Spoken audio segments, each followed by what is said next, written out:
Ellos nos dijeron, para ingresar al niño, tiene que estar cancelada la operación. Yo siento que para el hospital somos clientes y no pacientes. Estamos endeudados hasta el cuello, porque es una plata que no está presupuestada. No se preocuparon que era un menor de edad, fue vulnerado, mi hijo lloraba, ella lo único que hacía era cobrar. Pagos anticipados que condicionan la atención médica, clínicas que estarían ejerciendo una práctica ilegal que no es nueva y que revelamos hace unas semanas en 24 horas reportajes. Me dijeron, si no pago un abono de 2 millones, no me van a atender. No es un paciente para ellos, es un cliente, porque si no tienes el pago te tienes que ir. Les obligan a pagar por adelantado cuando su salud está fuertemente comprometida. Recibimos nuevas denuncias, cada una más insólita que la anterior. En abril, Natalie llega a urgencias de la clínica Lircay en Talca. Su hijo de 10 años presenta dolores abdominales intensos. Lo someten a una serie de exámenes, el reloj corre y la incertidumbre consume esta familia. Ahí le tuvieron que hacer un TAC pélvico abdominal y le dijeron que tenía una apendicitis. Con diagnóstico en mano, preparan al niño para entrar a pabellón. En este punto comienza lo que describe como protocolo del terror. Había que cancelar una cirugía de casi más de 3,5 millones de pesos. Estaba la doctora, estaba la TENS, estaba la enfermera, estaba mi marido tratando de contactar para conseguirnos el dinero y yo tratando de calmar a mi hijo, porque todo esto se hizo en la habitación, con mi hijo presente. ¿Su hijo escuchó todo? Todo. Absolutamente todo. Eso mientras es hostigada, dice, por la encargada de presupuestos de la clínica que con máquina en mano insiste en que paguen. Cuando la doctora llegó con los medicamentos, los antibióticos, la de niña de presupuesto le dijo no le puedes colocar ningún antibiótico hasta que ellos tengan todo finiquitado, todo pagado. Y yo quedé en estado de shock. Natalia asegura que se da cuenta de que la clínica incumple la ley y que condiciona la atención de su hijo al ver nuestro reportaje anterior. ¿Por qué tiene que pasar esto? Si se supone que hay una ley, que no te pueden exigir un pago anticipado, tienes que firmar un mandato. No hay un derecho, no se preocuparon que era un menor de edad, fue vulnerado, mi hijo lloraba, ella lo único que hacía era cobrar. Una pesadilla similar en la que nos confiesa previamente María Gabriela, cuando en noviembre del año pasado su mamá se cae y se fractura la parte superior del fémur, su cadera queda inmovilizada. Mi mamá se fracturó con un grito de dolor insoportable ver a una mamá así.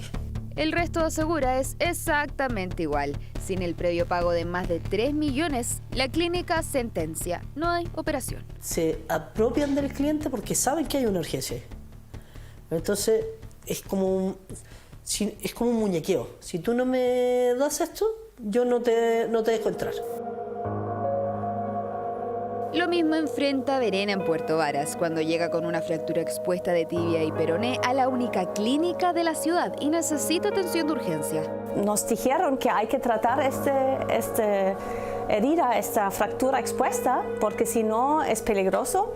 Así la verdad es que firmamos todo lo que se nos ofreció, porque obviamente uno no quiere arriesgar su salud o perder la pierna por plata. Me dijeron, si no pago un abono de 2 millones, no me van a atender. Verena denuncia el cobro por adelantado y FONASA falla a su favor. En este punto es importante recapitular. En 2009, tras un extenso debate, se toma la determinación de prohibir expresamente un pago por adelantado que condiciona una atención médica, dejando así en el pasado el famoso cheque en garantía. La ley claramente establece que no es posible, ¿ya? Y menos aún derivarte, digamos, a la atención a otro centro solamente por el hecho de que no tengas la posibilidad de pagar anticipadamente. Es claro la ley en ese sentido y así también hemos fallado nosotros en nuestro juicio arbitral y también en las fiscalizaciones que se realizan. A diferencia de Verena, Patricia programa su cirugía. ¿Pueden cobrarle anticipadamente? No me pueden condicionar para realizar esa cirugía, aunque sea programada, a que yo pague anticipadamente. Pero Patricia denuncia que sí lo hacen. Cuenta que le detectan cáncer de tiroides y que en mayo de 2024 debe someterse a una operación lo antes posible. Recuerda que 2 días antes la clínica Indisa la notifica de un detalle no menor. Para poder operarte acá tienes que tener un valerista de 3 millones para poder operarte. No solo debe lidiar con el diagnóstico, sino que también con un cobro millonario. Ya, ¿y qué pasa si yo no tengo los 3 millones? Tiene que buscar en otro lado donde operarse porque esas son las políticas de la clínica. El doctor ya tenía el pabellón, tenía todo, ¿ok? ¿Y qué hacíamos? ¿Cómo sacábamos el tema de los 3 millones? Asegura que piden un préstamo en el banco porque la clínica le exige dejar un valevista por los 3 millones de pesos, además de firmar un pagaré. El pagaré lo puedes firmar antes de la atención, no hay problema porque no te están requiriendo pagar anticipadamente, sino que firmar el compromiso de un pago posterior. Según la ley, los prestadores no podrán exigir como garantía de pago por las prestaciones que reciba el paciente el otorgamiento de cheques o de dinero en efectivo. Le enviamos todos los antecedentes a la clínica Indisa. En un comunicado descartan faltas a la norma, ya que aseguran que sí existió un presupuesto con un valor aproximado al de la cuenta final. Esta excepción ha sido reconocida expresamente por la autoridad reguladora como una de las hipótesis en que es posible la exigencia de cheques, dinero en efectivo, vales vistas o vouchers de tarjetas de crédito en forma previa al otorgamiento de las prestaciones de salud programadas. En este sentido, los prestadores de salud no pueden exigir garantías financieras como valevistas para realizar una cirugía programada, ya que dichos instrumentos financieros solo son admitidos como pago voluntario de prestaciones otorgadas. Sus denuncias no son aisladas. Entre marzo de 2019 y marzo de 2025, la Superintendencia de Salud registra más de 2.200 reclamos por eventuales incumplimientos de la Ley de Condicionamiento de la Atención. Las multas que establece la ley son de hasta 1000 UTM en el caso de las clínicas y estas podrían cuadruplicarse en el caso de que haya reiteración. Natalie hizo su reclamo, que aún está en curso, pero el miedo por los riesgos que enfrenta su hijo, dice, no se compensa con nada. Fue chocante, fue súper chocante porque cuando tu hijo, te tocan a tu hijo que está ahí en su camilla muerto de dolor, con susto porque lo iban a someter a una cirugía que él desconoce porque jamás se había hecho ninguna cirugía, fue súper frustrante porque todo esto era plata. Guarda estos recibos del pago por adelantado de 3 millones de pesos. No fue fácil, nadie en este momento tiene ese dinero. Yo no lo tenía, mi familia no lo tenía. Entonces tuvimos que recurrir al jefe de mi marido. Después que pagamos, ahí recién le dieron la orden para que le asignaran una habitación porque ni siquiera eso se vio antes. En Calama, Viviana denuncia otra irregularidad. Su hijo se cae mientras juega a la pelota. El resultado, fractura en el escafoide y radio. Programa rápidamente una cirugía en el Hospital del Cobre. Cuenta que jamás le entregan un presupuesto a pesar de su insistencia. Llego allá y me dicen que hay 2 opciones para que mi hijo se opere. Que yo pague 3,5 millones en el momento o firmar un pagaré. Y dije que no puedo pagar 3,5 millones en el momento. Ese monto corresponde a un presupuesto que, afirma, llega 10 minutos antes de la cirugía. No tiene el dinero y su sistema de salud no le cubrirá lo suficiente, pero la operación es impostergable. Porque el doctor decía que él venía en un mes más, entonces ahí iba a necesitar injerto de hueso el doctor. Reclama que la discusión con el área de finanzas del hospital se extiende por 5 horas hasta que el cirujano interviene. Nota su desesperación y propone no cobrar sus honorarios. El presupuesto de golpe baja a 1.600.000 pesos aproximadamente. Fue angustiante, nos sentimos humilladas, nos sentimos discriminados. Aquí primaba la parte económica y no la parte humana del paciente. Para esta familia, todo este mal rato se podría haber evitado si le hubiesen entregado la información a tiempo. La responsabilidad, siento yo, que era del hospital, quizás haberme contactado una semana antes para decirme, no sé, estas son las reglas del hospital para que su hijo se pueda operar acá. En el caso de un procedimiento médico, se debe recibir oportunamente el presupuesto para tomar una decisión informada sobre los distintos gastos que van a incurrir, incluyendo honorarios profesionales y material médico arancelado y no arancelado. Pero eso no es todo, porque cuando finalmente Rodrigo entra a pabellón, viene otra sorpresa.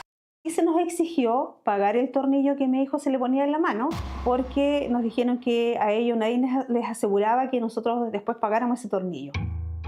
464.000 pesos, que por fortuna tenían. Cuando una clínica o establecimiento de salud cobra una prótesis o un insumo médico no arancelado antes de realizar una operación, ello no es un condicionamiento de la atención. Se estaría incumpliendo otra norma legal, que es la Ley de Derechos y Deberes del Paciente. Solicitamos una entrevista con el Hospital del Cobre. Les entregamos todos los datos, pero antes de respondernos... Al parecer se enteraron de que ustedes estaban haciendo el reportaje y me contactaron para poder enviarme el presupuesto que yo esperé antes de la operación de mi hijo y nunca estuvo, y me llegó recién ayer. Este es el presupuesto enviado al correo de Viviana el 15 de mayo. Lo llamativo es que tiene como fecha de emisión el pasado 21 de abril y con un monto a pagar distinto a los 3.500.000 pesos que recuerda le intentan cobrar.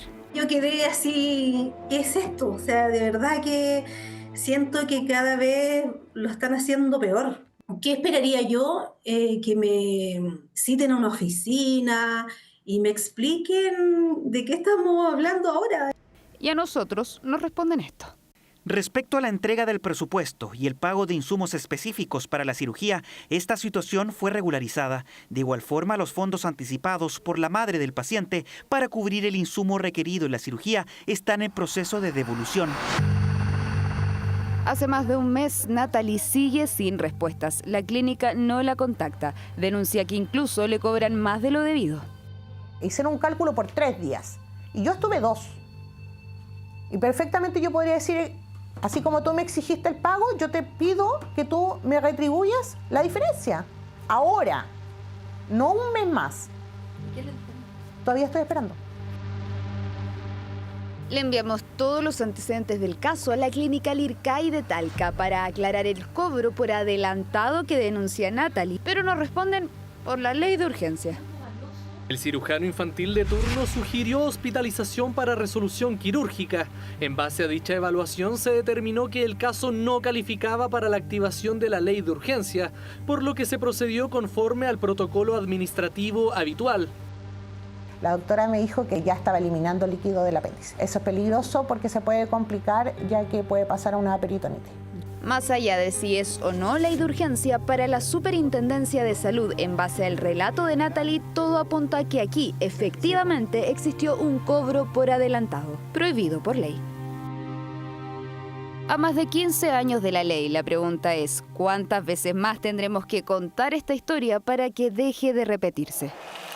Yo me atreví a hacer esta entrevista porque no quiero que nadie más pase por esto, porque por algo hay una ley. Nosotros le decíamos, oiga, pero si hace mucho tiempo ya salió el tema de los cheques que ya no existen, ya no puede quedar una garantía. No, porque la política de la clínica lo hace. Las clínicas lo saben, las autoridades también. Mientras tanto, las familias siguen pagando con plata, con angustia, con impotencia, por un derecho que debería estar garantizado.